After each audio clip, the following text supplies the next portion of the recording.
So I read an article this week from someone who stated that he was not celebrating Pride this year.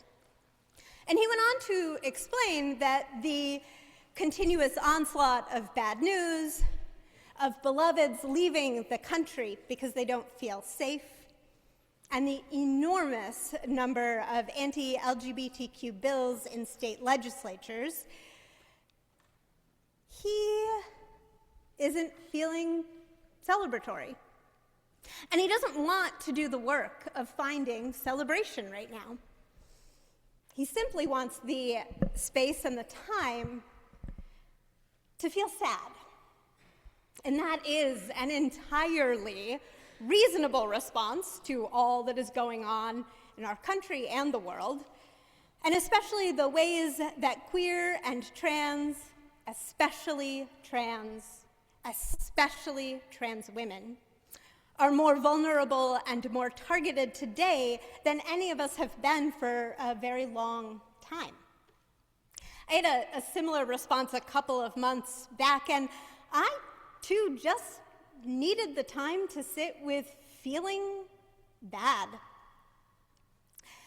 But for me, there is something about this rapid approach of the end of the church year that makes me want to fill our current time together with all of these morsels of joy that will sustain us through the summer when we see one another less frequently and much of our church life takes a pause.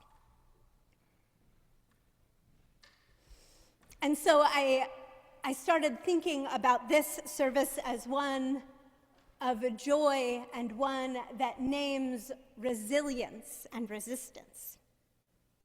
And when I ask myself who the joyful resilience of Pride is for, I find a few answers. It is for our queer and trans ancestors who could not even dare to dream for the opportunities so many of us have today. For people like the public universal friend.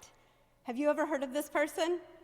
Yeah, the two of you are exactly the people I thought would know who this person is. So the public universal friend was born in Rhode Island in 1752. There's a backstory to this person's life that you can look up, but the part that you need to know is that the friend was genderless. The friend did not use any third-person pronouns and led a religious community that preached humility and universal salvation and called for the abolition of slavery more than 100 years before our country started doing that en masse. The joyful resilience of Pride is for people like Stormy DeLavery, a Black biracial butch who was among the first resistors at Stonewall and whose name is repeated far less often than some others. The joy of Pride is for the young people exploring and naming their identities in their parents' homes, discovering who they want to be and how they want to move in the world, trying on language and community, sometimes in private, sometimes just at home, surrounded by family, and sometimes in the full expanse of the world. It is for you who are raising young people who need to be reminded of the many communities of joy and love and affirmation that will fold your young people in as they grow into adulthood. The joy of Pride is for those people who are exploring and naming their identities as adults, taking the risk to claim their full selves when it seems like everyone finished doing that years or decades ago. We didn't. It's always happening.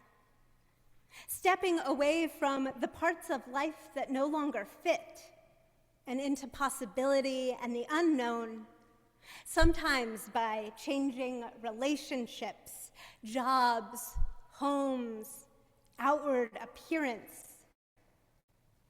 Other times, only as if it is an only, using new language because sometimes all of the pieces still fit and it's only the words we use to describe ourselves that need to shift. This joy of pride is for those of us in the present. We who look back at earlier years that we survived, earlier years that helped us thrive at times that felt harder than today, easier than today, times that felt harder so that we have confidence that the future will change again, and times that felt easier so that we know we can find our way back to that and beyond. If what is sitting in you today is, I need that quiet space to be sad, you should take it, right? Listen to what your body is telling you. But know this, too. The joyfulness of pride is not evidence of our resilience. It is a tool for building resilience. It is a practice that we engage so that when we look at one another and we think, I need you to survive, we are saying two things. I need you to survive this time when the world doesn't want you to, and I need you so that I too will survive. We find and build joy and resilience because they are the tools that help us continue to thrive even in a broken world. May it be so, and happy Pride.